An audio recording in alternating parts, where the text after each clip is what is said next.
हाँ भाई, सारा ने प्यार भरी राम राम। उम्मीद करो सारा बढ़िया होगा, मस्त होगा, बिंदास होगा। अपने राजस्थान की वन संपदा वाला टॉपिक चल रहा था, जिसके अंदर आज हमें राजस्थान की वनस्पति पढ़नी है। तो फटाफट आ जाओ, फिर मैं क्लास ना शुरू करूंगा। क्योंकि बहुत ही प्यारी सी वनस्पति है। एग्जाम में सिंपल सा क्वेश्चन आता है, फोटो देख देख के याद करोगे ना, तो ये तुम्हारे टॉपिक आराम से क्लियर हो जाएगा। हालांकि ये जो वन संपदा वाला टॉपिक है, मुझे पता है कि तुम्हें हार्ड लगता होगा, लेकिन जिस प्रकार से अपनी ब्रह्मास्त्र तैयार की गई है, जिस प्रकार से मैं तुम्हें फोटो के साथ में एक एक चीज समझाता हूँ, मुझे पूरी उम्मीद है कि तुम्हें इस टॉपिक को पढ़ने में मजा आएगा। राजस्थान की कौन कौन सी वनस्पति हैं, राजस्थान में कौन से पेड़ पौधे पाए जाते हैं, जहां से एग्जाम में सिंपल सा क्वेश्चन आता है। तो सबसे पहले हम जिस वनस्पति की चर्चा करेंगे उसका नाम है खेजड़ी। ठीक है, आ जाओ भाई। खेजड़ी तो जानोगे सारा का सारा, जानटी देखेड़ी है बेनिया पाके कहा खेजड़ी कहा भी मरुस्थल में उगया। इसका वानस्पतिक नाम है प्रोसोपिस सिनेरेरिया। वानस्पतिक नाम को हम वैज्ञानिक नाम भी बोलते हैं। तो खेजड़ी का विज्ञान की भाषा में नाम क्या है? प्रोसोपिस सिनेरेरिया है। कई बार एग्जाम में पूछा गया, आपको थोड़ा सा ध्यान रखना है। रख लोगे ध्यान में? हाँ सर ठीक है, ये तो बात क्या है, हमें सीधी सीधी ध्यान रखनी है कि खेजड़ी का वानस्पतिक नाम क्या है। जिस प्रकार से दुर्गों के अंदर चित्तौड़गढ़ को राजस्थान का गौरव कहते हैं, उसी प्रकार से पेड़ पौधों में खेजड़ी के पेड़ को हम राजस्थान का गौरव कहते हैं। क्योंकि हमारे 2/3 भाग में मरुस्थल फैला हुआ है और इस मरुस्थल में सर्वाधिक मात्रा में खेजड़ी पाई जाती है। तो हम खेजड़ी को क्या कहते हैं? राजस्थान का गौरव भी कहते हैं। यह खेजड़ी का उपनाम है अभी, राजस्थान का गौरव। खेजड़ी को हम राजस्थान का कल्प वृक्ष भी कहते हैं। कल्प वृक्ष एक ऐसा पेड़ है जिसके नीचे जाकर आप कुछ भी मांग सकते हो तो आपको मिल जाएगा। हालांकि अभी धरती के ऊपर मिलता नहीं है, लेकिन जैसे मान लो कि अगर आप कल्प वृक्ष के नीचे गए और जाकर मांग लिया कि मुझे सरकारी नौकरी दे दो, तो आपको सरकारी नौकरी मिल जाएगी। जब समुद्र मंथन किया गया था ना, तब यानी कि कल्प वृक्ष 14 रत्नों में निकला था।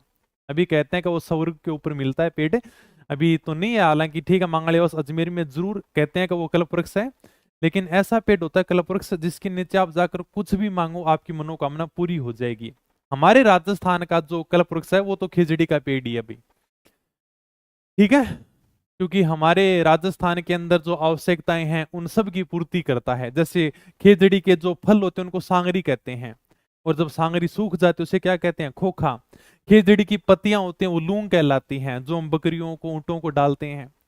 तो सारे के सारे चीज इसके काम आते हैं। इसकी जो लकड़ी होती है वो ईंधन के रूप में काम लेते हैं। खेजड़ी का हर भाग हमारे काम आता है सब। यानी कि छपनिया का काल पड़ा था ना, तो मारवाड़ के लोगों ने ये जांटी के छिलके उतार उतार के खाई थी, तभी जीवित रह सके थे। तो एक प्रकार से हमारे लिए क्या है? यह है राजस्थान का कल्प वृक्ष है।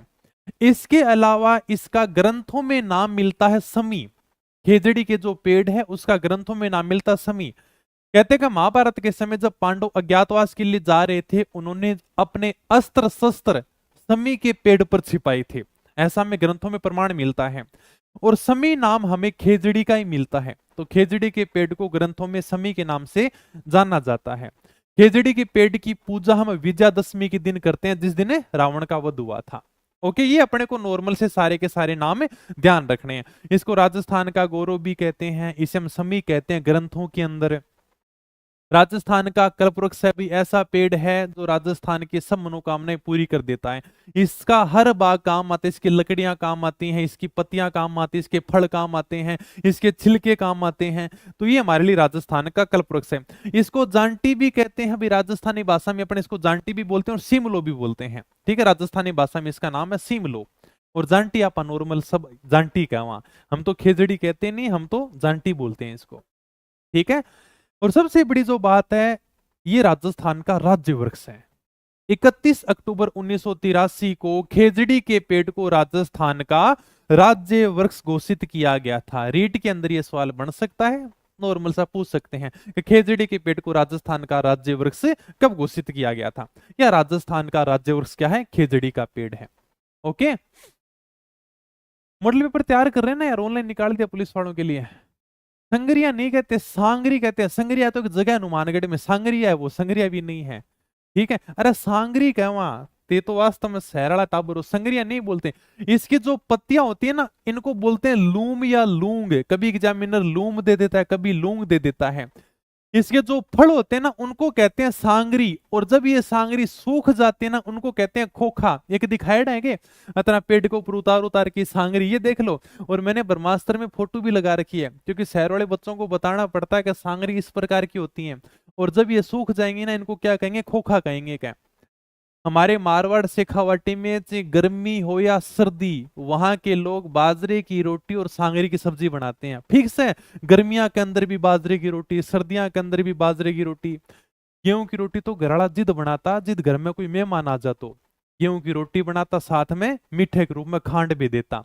खांड समझोगे जना, पा बुरा भी बोलना, सर को नहीं समझा, अरे चीनी का छोटा छोटा दाना।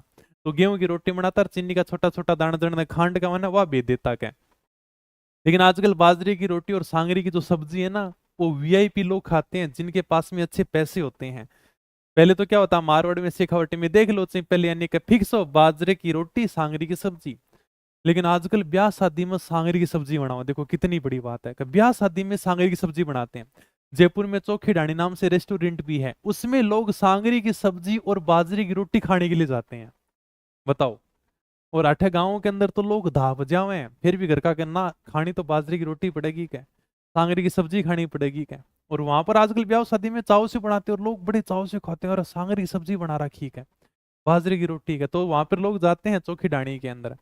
मेरे को तो कोई फ्री में लेके जाए तो भाई साहब बचपन से लेकर यही खाया है। ओके। हाँ ठीक है। तो ये है भाई नॉर्मल सी बातें। खेजड़ी की जो पूजा की जाती है वो दशहरे के ऊपर की जाती है, मैंने बता दिया है। दशहरे के ऊपर पूजा होती है विजयादशमी के दिन, जिस दिन रावण का वध हुआ था। खेजड़ी परमार और तोमर वंश का भी क्या है, आराध्य वृक्ष है। थोड़ा सा ध्यान रखना, कभी पूछ ले तो बड़ी आम बात है। ये खेजड़ी की पेड़ की क्या है, नॉर्मल सी बातें हैं। आगे चलो सर। एक अभियान चलाया गया था 1991 के अंदर खेजड़ी के पेड़ को बचाने के लिए, जिसका नाम था ऑपरेशन खेजड़ा।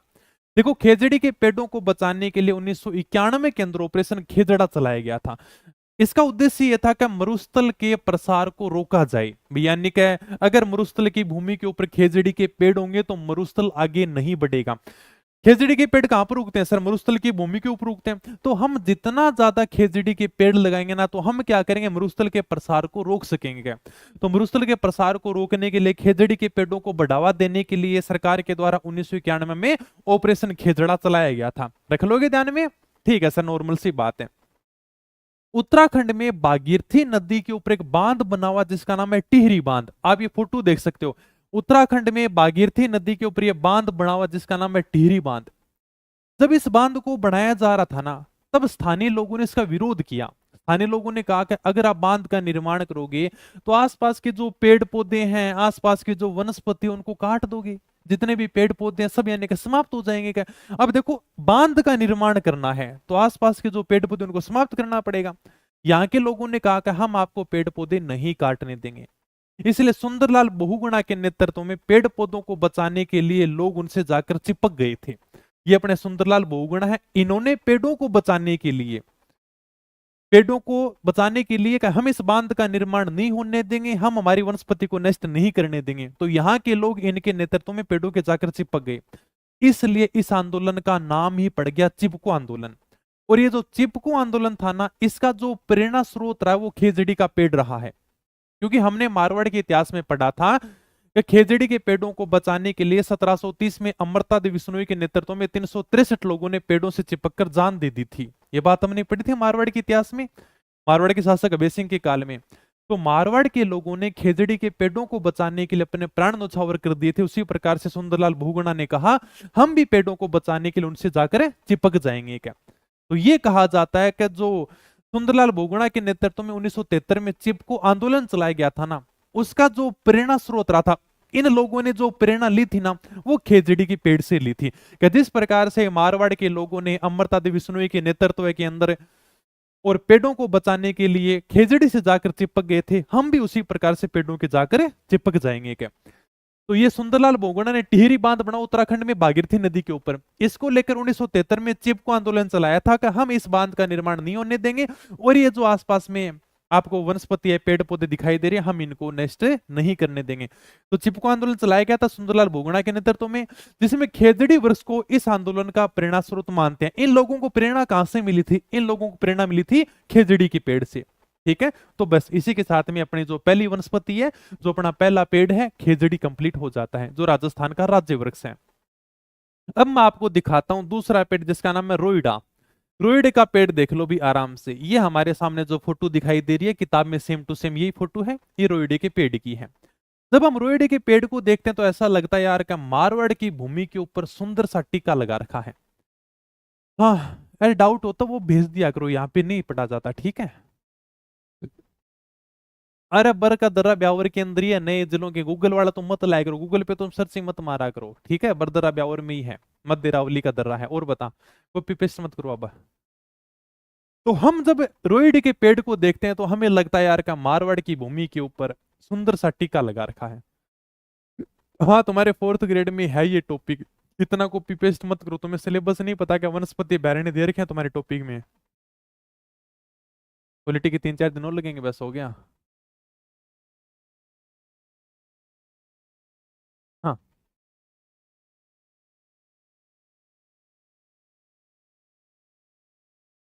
चलो भी आ जाओ। अब मैं देखो कमेंट नहीं देखूंगा, तुम ज्यादा कॉपी पेस्ट करते हो। तो रोइडे के पेड़ को देखो, सबसे पहले ऐसा लगेगा यार, का मारवाड़ की भूमि पर बड़ा सुंदर सा टीका है, इसलिए इसका वानस्पतिक नाम ये टिकोमेला अंडुलेटा। देखो नाम देखो कितना प्यारा है, टिकोमेला अंडुलेटा इसका वानस्पतिक नाम है। क्या मारवाड़ की भूमि के ऊपर एक सुंदर सा टीका लगा रखा है, मतलब टिकोमेला अंडुलेटा। आजकल तो प्रेमी जोड़े आपस में गुलाब के फूल देते हैं जब एक दूसरे से मिलते हैं। जब दादाजी के समय की बात करें ना, तो जब प्रेमी जोड़े आपस में मिलते थे ना, तो एक दूसरे को रोइडे का फूल देते थे। बकरियां चराते रहते थे, और बकरियां चराते चराते क्या हो जाता, प्रेम हो जाता, और प्रेम में क्या देते, रोइडे का फूल देते थे। तो देख लो आप रोइडे का फूल, ये रोइडे के फूल में बारिश की बूंदें गिरती हैं और इसके अंदर पानी भर जाता है, फिर उस पानी को कभी पी के देखना, बड़ा स्वादिष्ट लगेगा। कभी ये कोशिश की है क्या तुमने? अरे तुम कहाँ, तुम सारे के सारे पैसे वाले लोग हो गए अब। तुमने ये कहाँ देखा होगा कि रोइडे के पेड़ में ये फूल के अंदर पानी भरता है, फिर उस पानी को पी के देखना, है ना। ठीक है भाई, तो इसे मरुस्थल का सांगवान कहते हैं। मरु टीका कह रहे हैं, मरुस्थल का टीका है ये। इसे क्या कहते हैं? मरुस्थल का सांगवान कहते हैं। सांगवान के पेड़ दक्षिणी राजस्थान में मिलते हैं, सर्वाधिक बांसवाड़ा में मिलते हैं। लेकिन हमारे मारवाड़ की भूमि पर सांगवान का पेड़ क्या है? रोइडे का ही पेड़ है। हमारे लिए तो अगर कोई सांगवान का पेड़ है ना, वो हमारे लिए तो रोइडे का पेड़ ही है अभी, इसलिए हम इसे कहते हैं मरुस्थल का सांगवान। हाँ, पिया है क्या कभी पानी? चलो आ जाओ। ठीक है, 31 अक्टूबर 1983 को राजस्थान का राज्य पुष्प घोषित किया गया था। जो अपने रोहिड़े का फूल है, इसको राजस्थान का राज्य पुष्प घोषित किया गया था। जिस दिन खेजड़ी को राजस्थान का राज्य वृक्ष घोषित किया गया था, उसी दिन रोहिड़े के फूल को भी राजस्थान का राज्य पुष्प घोषित किया गया था। ध्यान रखना, वही डेट है 31 अक्टूबर 1983। ठीक है, इसकी लकड़ी से फर्नीचर बनता है भाई साहब। रोहिड़ा का जो पेड़ है ना, वो महंगा बहुत है, इसे फर्नीचर बनाया जाता है। अगर हमारे शेखावाटी की तरफ बात करें तो जो भी घर के गेट बनाए जाते हैं, जो भी बेड सोफे बनाए जाते हैं ना, सब रोहिड़े की लकड़ी से बनते हैं। लेकिन एक समस्या भी है कि रोहिड़े की जो लकड़ी होती है ना, उसके जल्दी डिमक लग जाती है, जो इसको धीरे धीरे समाप्त कर देती है। इसलिए बारिश के समय इस फर्नीचर का हमें ध्यान भी रखना होता है। ठीक है, तो ये जो अपने होते हैं ना घर के ऊपर फर्नीचर, जैसे गेट लगाने के लिए, ठीक है, बेड हो गया, सोफा हो गया, उसके अंदर रोहिड़े की लकड़ी का उपयोग किया जाता है, क्योंकि महंगा होता है रोहिड़ा। ये नहीं करे सर रोइडे की लकड़ी हम जला दें, नहीं भाई। ठीक है, तो फर्नीचर के अंदर इसकी लकड़ी है वो काम में ली जाती है।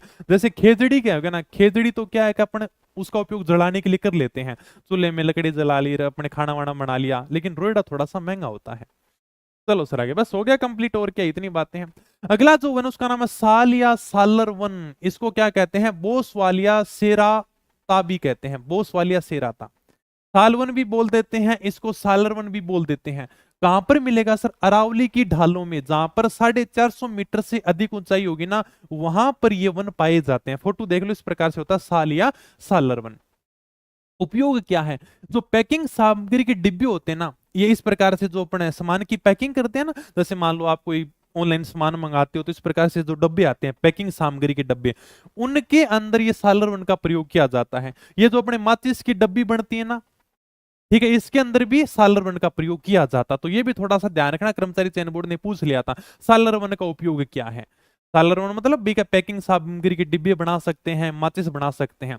इसके अलावा सालर वन से गोंद भी प्राप्त होता है, गोंद का भी ये अच्छा स्रोत माना जाता है। ठीक है, गोंद कैसे प्राप्त करेंगे, जैसे मान लो कि ये सालर पेड़ है, अब इसकी जब छाल को उतारा जाएगा ना, जब इसकी छाल को उतारेंगे तो इससे गोंद निकलना शुरू हो जाएगा, और इसके नीचे एक बर्तन लगा दिया जाता है, और उस बर्तन में आकर सारा का सारा गोंद इकट्ठा हो जाता है, बस। ठीक है, गोंद जन आपा कहा, तो ये वन क्या है, गोंद का अच्छा स्रोत है। कुछ नहीं करना, आपके सामने पेड़ दिखाई दे रहा है, इस पेड़ की छाल को यहां से उतार लो। जैसे ही आप छाल को उतारोगे तो इस प्रकार से गोंद निकलना शुरू हो जाएगा। गोंद को इकट्ठा कैसे करोगे, सर एक नीचे बर्तन लगा दो भाई, और इस बर्तन में सारा का सारा गोंद आकर इकट्ठा हो जाएगा। तो ये वन गोंद के भी अच्छे स्रोत हैं। इनमें सालर वृक्ष ज्यादा पाए जाते हैं, इसलिए हम इनको क्या कहते हैं, सालर वन कहते हैं। इसके अलावा जैसे धोक के वन भी पाए जाते हैं, धावड़ भी है, कठीरा भी है, लेकिन सर्वाधिक वन सालर के पाए जाते हैं। सालर वन उदयपुर में सबसे ज्यादा मिलते हैं, इसके बाद में राजसमंद, चित्तौड़गढ़, सिरोही, अलवर, अजमेर में पाए जाते हैं, लेकिन सर्वाधिक उदयपुर में मिलते हैं। रख लोगे ध्यान में, ओके सर रख लेंगे, नॉर्मल सी बातें हैं। अगला जो अपना वृक्ष है उसका नाम है ढाक वन या पलाश वन। इसका वानस्पतिक नाम है ब्यूटिया मोनोस्पर्मा।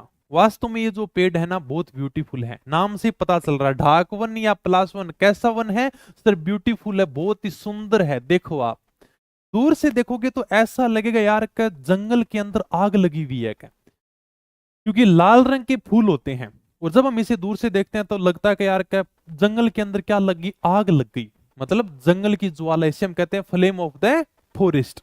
इसके जो लकड़ी होती है वो जलाने के काम आती है और कोयला बनाने के काम में आती है। ये बातें आपको ध्यान रखनी है, रख लोगे ध्यान में, नॉर्मल सी बातें बताई हैं। वनस्पति का नाम है ब्यूटिया मोनोस्पर्मा, क्योंकि वास्तव में ये बहुत ज्यादा ब्यूटीफुल होता है, तो इसका वनस्पति का नाम है ब्यूटिया मोनोस्पर्मा।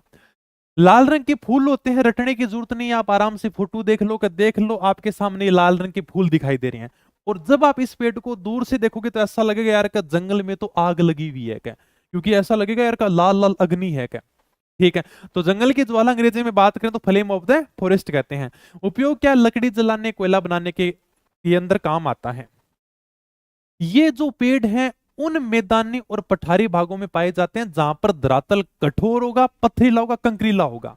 मतलब सर ये जो पेड़ है ना, दाग या पलाश का जो पेड़ है, ये वहीं पर उगेगा जहां पर धरातल कठोर होगा। कठोर का मतलब मुलायम मिट्टी नहीं होनी चाहिए, ये जो नीचे की जमीन होगी ना वो कठोर होगी, पथरीली होगी, कंकरीली होगी, वहां पर कंकर होंगे। पर समझे नहीं, रट्टा मारने की जरूरत नहीं है, फोटो देखो। ये जो आपको पेड़ दिखाई दे रहा है ना, ये पेड़ है ढाक या पलाश का वन।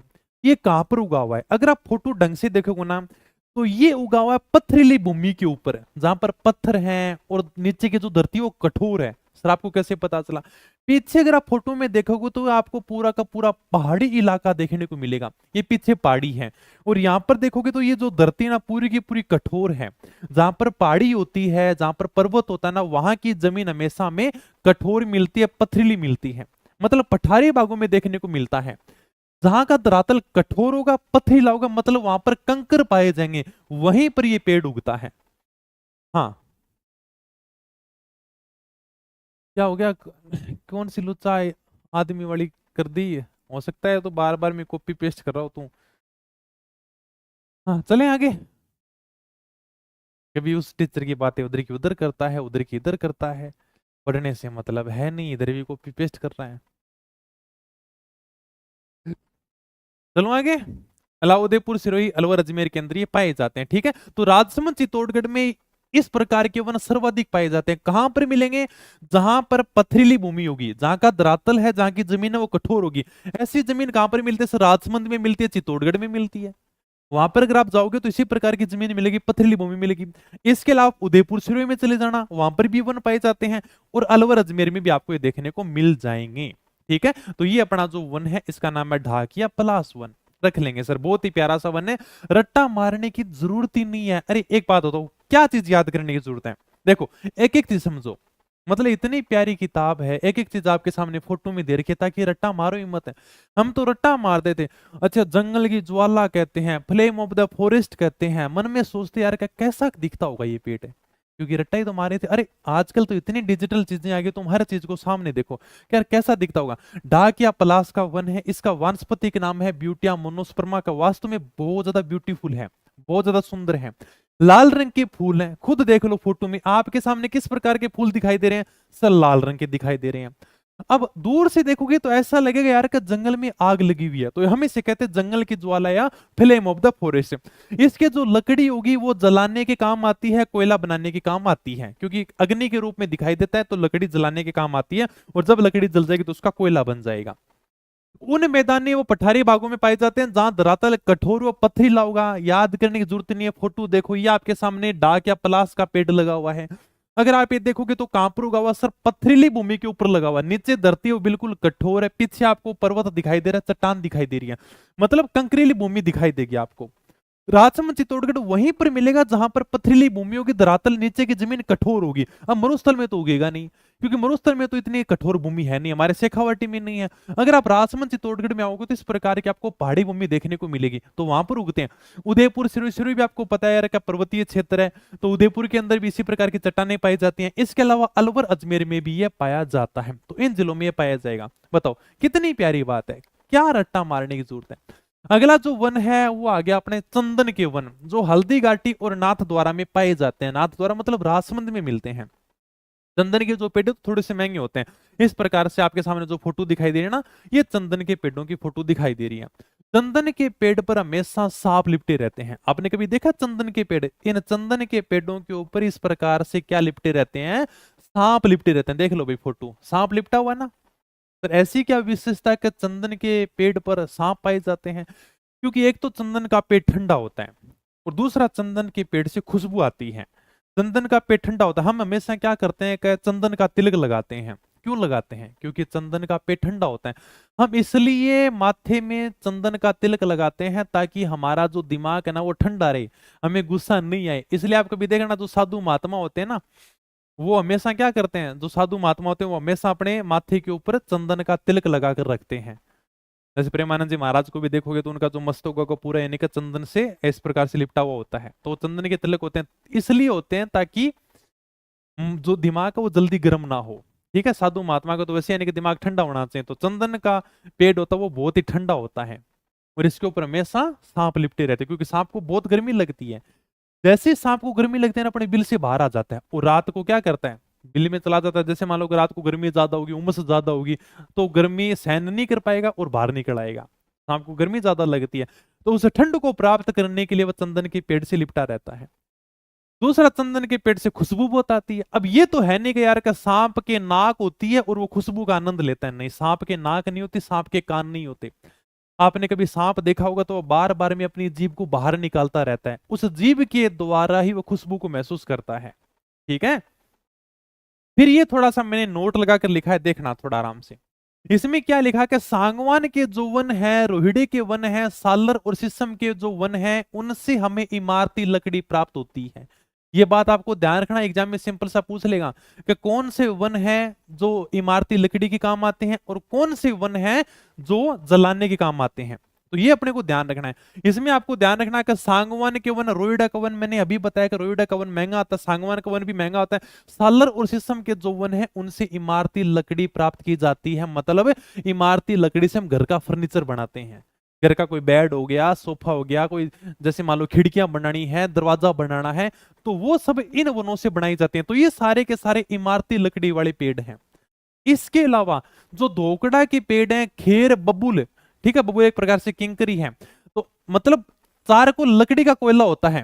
ठीक है, तो बबूल के पेड़ को जब यानी कि काटते हैं तो यानी कि चारकोल, यानी कि जब जलाते हैं तो एक प्रकार से लकड़ी का कोयला बनता है। उस लकड़ी के कोयले को क्या कहते हैं, चारकोल कहते हैं। खेजड़ी है, इनसे हम क्या प्राप्त करते हैं, ईंधन, मतलब जलाने वाली लकड़ी प्राप्त करते हैं। ये जो ऊपर वाले पेड़ हैं इनको हम जलाते नहीं है, इनसे हम इमारती लकड़ी बनाते हैं, मतलब हम फर्नीचर के अंदर इनको काम में लेते हैं। और जो आपको नीचे वाले पेड़ दिखाई दे रहे हैं ये हम जलाने के अंदर काम में लेते हैं।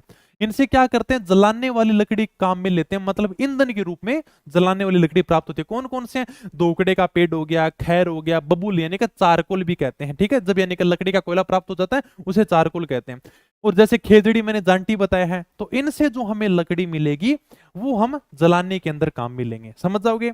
ऊपर वाले पेड़ से हम फर्नीचर बनाते हैं और नीचे वाले पेड़ से हम क्या करते हैं, मतलब ईंधन के रूप में काम लेते हैं, उस लकड़ी को हम जलाते हैं। बस हो गया कंप्लीट। हाँ, चलो आगे।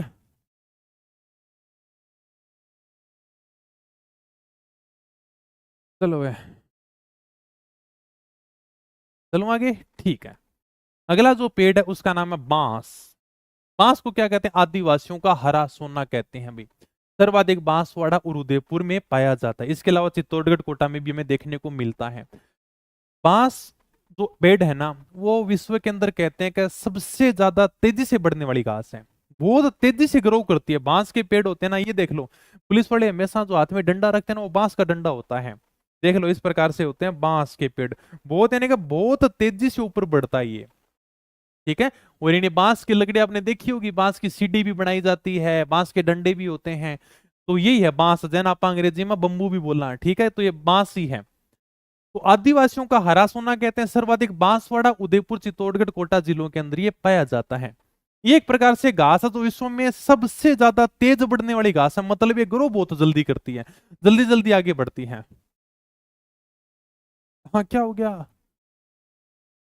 अरे फोरम नहीं बनना, अरे फोरम में ये है कि तुम्हारी समस्या का समाधान हो जाएगा। अगर फोरम में क्या है, नॉर्मल सी डिटेल भरनी, आपको लिंक दे दिया जाएगा।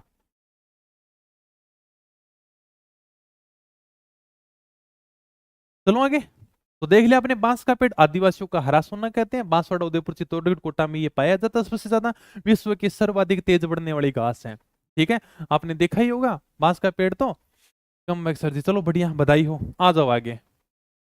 अब क्या किया गया, भारत सरकार ने बांस की खेती को बढ़ावा देने के लिए 2006-07 में राष्ट्रीय बांस मिशन प्रारंभ कर दिया। सरकार ने ये कहा कि तुम बांस की खेती करो, मतलब बांस की खेती को हम बढ़ावा देंगे, और इसके लिए सरकार के द्वारा कुछ सब्सिडी भी दी जाती है, कुछ पैसे भी दिए जाते हैं। तो अपने को ये ध्यान रखना है कि बांस की खेती को बढ़ावा देने के लिए भारत सरकार के द्वारा 2006-07 में राष्ट्रीय बांस मिशन प्रारंभ किया गया था। इसका बाद में 2015-16 में नाम बदल दिया जाता है, और इसका नाम किया जाता है राष्ट्रीय कृषि वानिकी एवं बांस मिशन। तो ये आपको थोड़ा सा ध्यान रखना है कि ये भारत सरकार के द्वारा बांस की खेती को बढ़ावा देने के लिए प्रोग्राम शुरू किया गया था 2006-07 में, तब इसका नाम था राष्ट्रीय बांस मिशन। लेकिन 2015-16 में इस मिशन का नाम बदल दिया जाता है और इसका नाम किया जाता है राष्ट्रीय कृषि वानिकी एवं बांस मिशन। तो अगर पूछ भी लेगा तो थोड़ा सा आपको ध्यान रखना है। चलो सर, अगली जो वनस्पति है उसका नाम है गोंद। गोंद तो देखे होगो आपने, जो गोंद के लड्डू खाए ना, ये वही गोंद है, ठीक है। जन आप गोंद भी कह दिया, गूंद भी कह दिया, कह रहे गोंद के लड्डू के, है ना। एक मिनट, फोन को साइलेंट कर देता हूं मैं। ओके, तो गोंद का लड्डू तो खाया होगा। ये वही गेंदा जो हमें कहां से मिलता है, पेड़ों से मिलता है। देख लो, इस प्रकार से ये गूंद ही होता है, पेड़ों से मिलता है हमें। गूंद के लड्डू भी बनाए जाते हैं। खेजड़ी है, कहां से मिलेगा सर, गूंद में कहां से मिलेगा, खेजड़ी की पेड़ से मिल जाएगा। बबूल यानी कि किंकर के पेड़ों भी मिला है, नीम है, पीपल है, सालर है, ढाक है, इनसे में गोंद प्राप्त होता है। सालर का पेड़ तो मैंने भी दिखाया था, सालर का पेड़ यानी कि गोंद का अच्छा स्रोत है। देखो, खेजड़ी के पेड़ से हमें गोंद मिलता है। बबूल, नीम, पीपल, सालर, ढाक से गोंद प्राप्त होता है। सालर के बारे में तो अभी मैंने बताया था कि जो सालर का पेड़ है वो गोंद का क्या अच्छा स्रोत है, अभी मैंने दिखाया था यहाँ पर, देखो ये रहा। ये कौन सा पेड़ था, सालर का पेड़ था, और ये मैंने बताया था कि गोंद का अच्छा स्रोत है। आप फोटो देख लो सही। तो ये सारे के सारे पेड़ किसके अंदर काम आते हैं, गोंद के अंदर काम आते हैं। ओके, रख लोगे ध्यान में। एक मिनट, हेलो।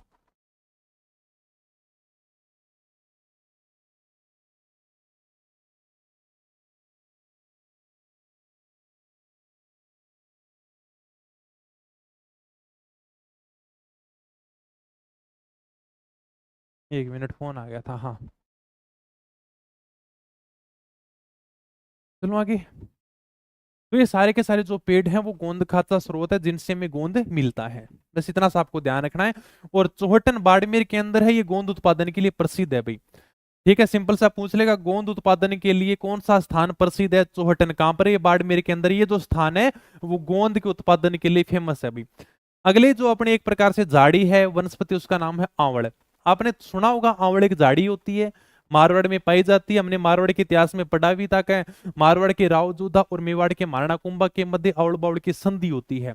जहां पर आवड़ की झाड़ियां शुरू हो जाएंगी वो मारवाड़ की सीमा होगी। ये वही है, बबूल की झाड़ियां, आवड़ की झाड़ियां। तो देख लो, ये आपके सामने किताब में फोटो भी दे रखी है। तो ये जो झाड़ी है ना, वही है भाई आवड़ की झाड़ी।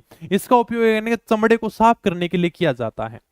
ठीक है, एक झाड़ी है जो कहां पर पाई जाती है, जोधपुर पाली के जिलों में पाई जाती है। इसका उपयोग चमड़े को साफ करने के लिए किया जाता है। ये अपनी आवड़ की झाड़ी है। चलो सर आगे। अगला जो है उसका नाम है तेंदू।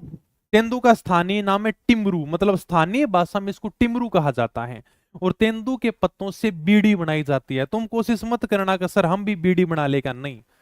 राजस्थान सरकार के द्वारा राष्ट्रीयकरण कर दिया गया है, मतलब इसके ऊपर केवल राजस्थान सरकार ही बीड़ी बना सकती है। कि तुम लग जाओगे तेंदू का पत्ता तोड़ के बीड़ी बना के बेचना शुरू कर दोगे, ऐसा मत करना। ठीक है, तो तेंदू का जो पेड़ है उसका स्थानीय नाम है, स्थानीय भाषा में इसे टिमरू के नाम से जाना जाता है। इसके पत्तों से बीड़ी बनाई जाती है। बीड़ी तो आपने पी होगी ना सर, मैं तो कौन पी, बचपन में तो पी होगी, यानी कि छोटा छोटा डंडल पड़ा रहता, उड़ने ने चास की पी लेता हो गए थे हैं। तो वही है बीड़ी। ठीक है, ये देखो इस प्रकार से तेंदू के पत्ते होते हैं। आपके सामने जो पेड़ दिखाई दे रहा है ना, ये तेंदू का पेड़ है। क्या करेंगे, तेंदू के पेड़ से पत्ते तोड़ते हैं, इनके इस प्रकार से बंडल बनाए जाते हैं। हालांकि जो बंडल बनते हैं ना, की गठरियां बनती है, तो बहुत सस्ती आ जाएंगी, ज्यादा नहीं, 4 से 5 रुपए में ये आपको इस प्रकार से ये छोटी छोटी ये आपको बंडल देखने को मिल जाएंगे। फिर इन बंडल को बाद में सुखाया जाता है, इनके अंदर बाद में तंबाकू डाला जाता है, इनके गोल गोल बंडल बनाए जाते हैं, उनके ऊपर तागा लपेटा जाता है और फिर मार्केट में पैकिंग करके भेजा जाता है। ये थोड़ा सा लंबा प्रोसेस होता है। नहीं पी सर, ठीक है, बढ़िया, नहीं पी तो ओके। तो तेंदू के पेड़ झालावाड़, बारा, चित्तौड़, बांसवाड़ा, डूंगरपुर, उदयपुर में पाए जाते हैं। ये आपको ध्यान रखना, सिंपल सा क्वेश्चन पूछ लेगा कि भाई क्या तेंदू के वृक्ष अवसरवादी कहां पर पाए जाते हैं। झालावाड़, बारा, चित्तौड़, बांसवाड़ा, डूंगरपुर, उदयपुर में पाए जाते हैं। रख लोगे ध्यान में, रख लेंगे सर।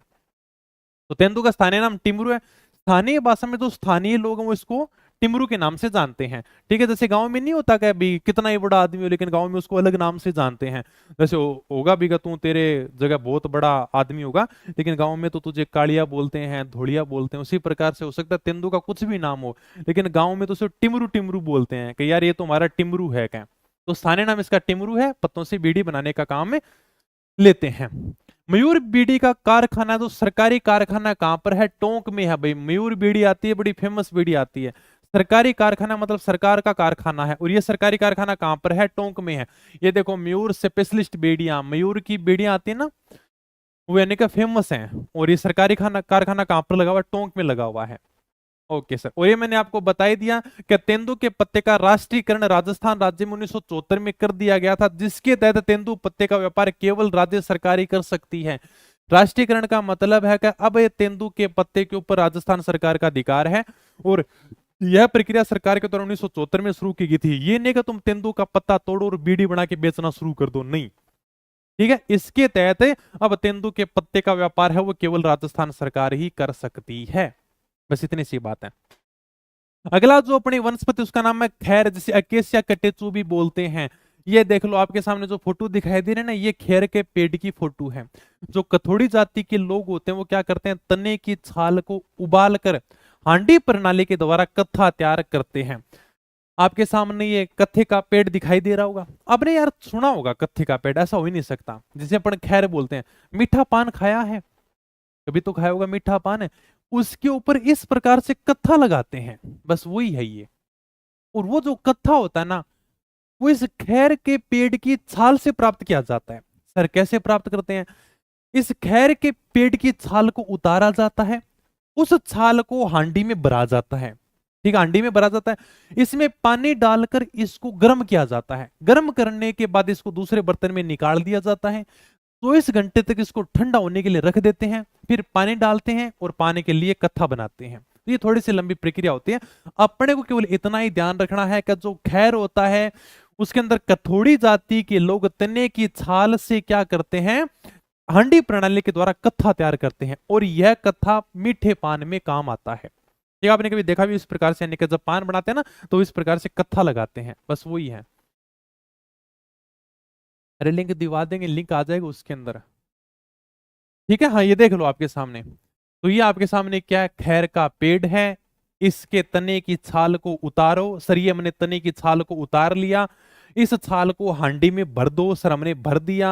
पानी के अंदर डाल के इसको गर्म कर दो, बाद में निकाल के दूसरे बर्तन में रख दो। 24 घंटे तक ठंडा हो जाएगा, बाद में आप पानी में इसका उपयोग कर सकते हो। तो ये जो सारी की सारी प्रक्रिया करते हैं ना, वो करते हैं कथोड़ी जाति। ठीक है। खैर सर्वाधिक उदयपुर, सलूंबर, चित्तौड़, बूंदी, झालावाड़, कोटा, बारां, सवाई माधोपुर जिलों में पाया जाता। अगर एग्जामिनर क्वेश्चन पूछेगा तो सिंपल सा पूछेगा, खेर के वृक्ष सर्वाधिक कहां पर पाए जाते हैं। अगर क्वेश्चन बनेगा अच्छा तो वही बनेगा। ठीक है। तो जिन चीजों को मैंने हाईलाइट कर रखा है ना, उनको तो आपको बढ़िया तरीके से पढ़ना ही है। चलो सर आगे, बस होने वाला कंप्लीट। अगला जो अपना वनस्पति उसका नाम है महुआ, जिसे कहते हैं मधुका लोंगोफिलिया। ये एक प्रकार से आदिवासियों का कल्प वृक्ष है भाई। आप ये फोटो देख लो। ये जो आपको फोटो दिखाई दे रही है, किसकी दिखाई दे रही है, महुआ के पेड़ की। ठीक है। ये जो सारे के सारे अपने फल है ना, ये महुआ के फल हैं। इनको हम क्या कहते हैं, आदिवासियों का कल्प वृक्ष कहते हैं। और आदिवासी इससे देसी शराब बनाते हैं, जिसे मावड़ी कहते हैं। मावड़ी जो शराब, वो भीलों की सबसे फेवरेट शराब है, उनका ब्रांड है मावड़ी। महुआ का जो पेड़ होता है, आपके सामने देखो पेड़ दिखाई दे रहा है, महुआ का पेड़। मैंने सबसे पहले मेवाड़ में आके देखा था महुआ का पेड़। इस महुआ के पेड़ के ऊपर इस प्रकार से फल लगे होते हैं। जब ये फल पक जाते हैं ना, तो वो आराम से नीचे गिर जाएंगे। नीचे गिरने के बाद में इनको इकट्ठा किया जाता है। इनको पानी में डालकर गर्म किया जाता है। गर्म करने पर इनसे भाप निकलेगी। इस भाप को नली की सहायता से एक बर्तन में इकट्ठा किया जाता है। और जो भाप इकट्ठी होगी ना, वही क्या होगी, मावड़ी शराब होगी। सर समझे नहीं, देखो पूरी प्रक्रिया मैं आपको मावड़ी शराब बनाने की पूरी प्रक्रिया बताता हूं। ये जो आपके सामने पेड़ दिखाई दे रहा है, ये है महुआ का पेड़। इसके ऊपर इस प्रकार से फल लगे हुए हैं। ये फल पकने के बाद में नीचे गिर जाएंगे। इनको एक बर्तन के अंदर रखेंगे भाई। ठीक है। बर्तन में रख दिया, इसके अंदर पानी डाल देंगे। फिर पानी डालने के बाद में इनको क्या करेंगे, गर्म करेंगे। अब आपको पता है किसी चीज को गर्म करेंगे तो उससे भाप निकलेगी, बिल्कुल निकलेगी सर भाप। इस भाप को नली की सहायता से दूसरे बर्तन में इकट्ठा किया जाता है। और फिर ये ठंडी हो जाएगी। ये कौन सी शराब बनेगी, मावड़ी शराब बनेगी भी। ठीक है। तो देसी शराब बनाई थी, जिसे मावड़ी कहते हैं। इसे आदिवासियों का कल्पवृक्ष से कहा जाता है। बाप तो उठ जाओ ना, उड़न कौन देवा है। बाप यानी कि उड़ के ऊपर जाओगी ना, तो बैंक ऊपर नली लगा देगा, और वो नली की सहायता से दूसरे बर्तन में आ जाएगी। फिर उसको इकट्ठा किया जाता। भाप कभी नहीं उड़ती है। आपने पानी गर्म किया है, तो पानी भी गर्म होकर भाप के रूप में ऊपर उठता है। आप उसके ऊपर प्लेट लगा देना। जब आप उसके ऊपर प्लेट लगाओगे, तो थोड़ी देर बाद में प्लेट उठाकर देखोगे ना, तो उसके ऊपर पानी की बूंदे मिलेंगी आपको। वो पानी की बूंदे भाप होती हैं। ठीक है। उस प्रकार से उड़ने नहीं देते, नली लगा के इसको इकट्ठा कर लेते हैं। Okay sir. तो डूंगरपुर, बांसवाड़ा, उदयपुर, सिलंबुर, चित्तौड़गढ़ जिलों में ये पेड़ पाया जाता है। चलो सर आगे। अर्जुन का वृक्ष, ये देख लो आपके सामने अर्जुन का वृक्ष। ये एक प्रकार से औषधीय पौधा है भाई। औषधि के रूप में उसका उपयोग होता है। सर कौन सी औषधि, अगर किसी के बीपी की शिकायत हो, गले में खराश हो, उसके लिए अर्जुन का पौधा ठीक रहता है। मतलब एक प्रकार से डॉक्टरी औषधि के रूप में इसका काम है, लिया जाता है। तो झालावाड़, उदयपुर में ये पाया जाता है। ये आपके सामने अर्जुन का पेड़ रहा। ठीक है सर। अगला जो पेड़, उसका नाम है अश्वगंधा। ये आपके सामने अश्वगंधा का पेड़ है। अश्वगंधा भी एक प्रकार से औषधीय पौधा है।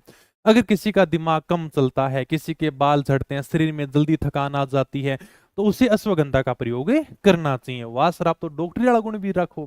यानी क्या ये सारे के सारे औषधीय पौधे हैं, इनका उपयोग है ये। तो औषधीय पौधा जिसके प्रयोग से रोग प्रतिरोधक क्षमता बढ़ती है। जैसे अपन कहते हैं ना, इनका शरीर के अंदर यार ताकत नहीं रही, मैं जल्दी बीमार हो जाता हूँ, तो मतलब आपकी जो इम्यूनिटी है, जो रोग प्रतिरोधक क्षमता है ना, वो क्या कमजोर है क्या। ठीक है। इम्यूनिटी सिस्टम कमजोर हो जाता है, वही है। तो औषधीय पौधा जिसके प्रयोग से रोग प्रतिरोधक क्षमता बढ़ाई जाती है। इसके पौधे की जड़ से दवाइयां बनती हैं। इस पौधे की जो जड़ होती है ना, इससे क्या कर जाती हैं, दवाइयां बनाई जाती हैं। जैसे हम मान लो कभी बीमार हो जाते हैं, तो हमारे शरीर की क्या होती है, रोग प्रतिरोधक क्षमता कम हो जाती है। हमारे अंदर ताकत नहीं रहती कि हम खड़ा होकर कुछ काम कर सकें, इतनी ताकत नहीं रहती। अगर मान लो मुझे सर्दी जुकाम हो जाता, मैं बीमार हो जाता हूँ, तो इतनी हिम्मत नहीं होती यार क्लास में आकर पढ़ा सकूं क्या। ठीक है। तो इसके लिए हमारी क्या होती है, रोग प्रतिरोधक क्षमता कम हो जाती है, और अश्वगंधा का प्रयोग करना चाहिए। कोटा संभाग में इसकी खेती की जाती है। ठीक है। कोटा संभाग समझ गए, कोटा, बूंदी, बारा, झालावाड़। अरे मैं कमजोर, अरे कमजोर कुछ नहीं है, कोई प्रयोग मत कर लेना अश्वगंधा का। ठीक है। कोई कमजोर नहीं है, सबका दिमाग चलता है। रिविजन ज्यादा से ज्यादा क्या करो। चलो भी हो गया कंप्लीट। सहतूत के पेड़ देख लो भी। सहतूत का पेड़ देखा थोड़ा बहुत। इसके पेड़ पर रेशम के कीड़े पाले जाते हैं। ये सहतूत का पेड़ है। सहतूत आपने खाया भी होगा। और इसके ऊपर ये जो कीड़े ना, ये नहीं कहते हैं रेशम के कीड़े, रेशम के कीड़े इसके ऊपर पाले जाते हैं सहतूत के पेड़ पर। देखो रेशम के कीड़े ज्यादा दिन तक जीवित नहीं रहते, 2-4 दिन तक जीवित रहते हैं, और रेशम के कीड़ों की जो लार होती है ना, उससे रेशम का उत्पादन किया जाता है। आपने महिलाओं की सिल्क की साड़ी के बारे में सुना होगा, महिलाएं आपस में चर्चा भी करती हैं कि देख मैं सिल्क की साड़ी लाई हूं क्या। तो जो सिल्क की साड़ी होती है ना, वो इन रेशम के कीड़ों के द्वारा ही तैयार की जाती है। इन कीड़ों की लार से सिल्क की साड़ी तैयार होती है, ठीक है। और ये जो रेशम की खेती की जाती है, इसे हम बोलते हैं टसर पद्धति, ये भी थोड़ा सा ध्यान रखना। तो इस पेड़ के ऊपर रेशम के कीड़े पाले जाते हैं, रेशम की खेती को टसर पद्धति कहते हैं। आड़ू तो आपको पता होगा, इसकी लकड़ी से कठपुतली बनाई जाती है, आड़ू के पेड़ से कठपुतली का निर्माण होता है। मुझे फटाफट बताओ कि कठपुतली का निर्माण सर्वाधिक कहां पर होता है? उदयपुर चित्तौड़गढ़ में। 21 मार्च को हमें कठपुतली दिवस भी बनाते हैं। सारी की सारी बातें मैंने कला संस्कृति ब्रह्मास्त्र में लिख रखी है, ठीक है। लोक नृत्य में भी, लोक नाट्य के अंदर भी, तो मैं ध्यान को मैं बता देता हूँ। आड़ू इसकी लकड़ी से कठपुतली बनाई जाती है। केवल आपको इतना ध्यान रखना है कि जो कठपुतलियां बनती हैं वो किसके पेड़ से बनती हैं? आड़ू के पेड़ से। अब आगे नीचे मैंने एक नोट लगा कर लिख रखा है कि अजमेर में 1000 साल पुराने कल्प वृक्ष के 2 पेड़ है, जो हरियाली महोत्सव को मेला लगता है। ये देखो मांगले उस अजमेर में इस प्रकार से क्या है, 2 पेड़ हैं भाई, जहां पर हरियाली महोत्सव के बाद सामने के महोत्सव को वहां पर मेला लगता है। और कहते हैं कि ये जो पेड़ हैं वो लगभग यानी कि 1000 साल पुराने हैं। अपने को केवल ये ध्यान रखना है कि अजमेर में 1000 साल पुराने कल्प वृक्ष के 2 पेड़ हैं, इस प्रकार से 2 पेड़ हैं, ठीक है, जो लगभग यानी कि 1000 साल पुराने हैं। और यहाँ पर हरियाली महोत्सव को मेला लगता है। हरियाली महोत्सव सावण के महोत्सव को आती है। फिर आगे मैंने कुछ यानी कि थोड़ी सी प्रारंभिक बातें लिख रखी है, वनस्पति से संबंधित है, खेतों से संबंधित है। जैसे पहले मैंने लिख रखी रखत, रखत उसे हम बोलते हैं बिना जुता हुआ खेत, रखत है, पड़त है। अब की बार हमने कोई भी खेती नहीं की है, यानी खेत को हमने खाली छोड़ दिया, बिना जुता हुआ खेत क्या कहलाएगा? रखत के नाम से जाना जाएगा। तो रखत मतलब बिना जुता हुआ खेत।